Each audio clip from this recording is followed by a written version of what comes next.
Você tinha planos, assim, de um dia ter, por exemplo, assim, você acostumou a trabalhar com o seu tio numa venda, numa mercearia.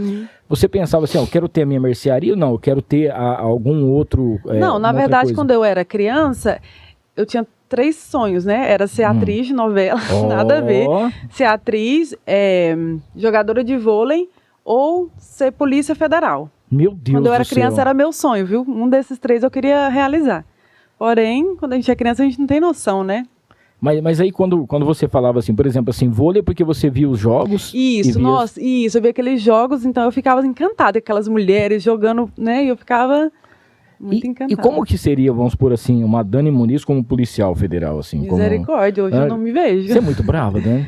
Não, tem hora que eu acho que eu tinha que ser mais e eu não sou. Então, aí a polícia, essa é uma polícia muito... meio tranquilona, assim. Eu ia conversar não com o pessoal. E você já pensou, às vezes você está assistindo uma novela na Rede Globo, assim, e você fala, nossa, eu poderia estar aí nessa novela agora, meu sonho de atriz. Não, hoje já não. Hoje eu já me encontrei, assim, no que eu faço. Eu amo muito o que eu faço, eu já não me vejo fazendo outra coisa mais.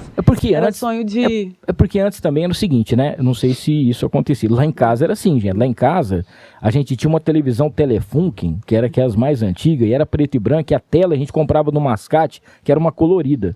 Aí você colocava essa tela na frente da televisão, a calça do Tony Ramos era verde todo dia, porque era a mesma cor que tinha, né? Então não tinha muita opção. Todo mundo se reunia 7 horas, 8 horas, era jornal, novela. Era isso, então. E às vezes a gente falava, pô, eu queria ser, né, um ator, uma atriz, alguma coisa nesse sentido. Pô, coisas de criança. E aí, gostou desse corte? Então não esqueça, se inscreva no canal, ative as notificações, dá aquele like e compartilha pra todo mundo. O link para o episódio completo tá aqui embaixo. É só clicar e assistir.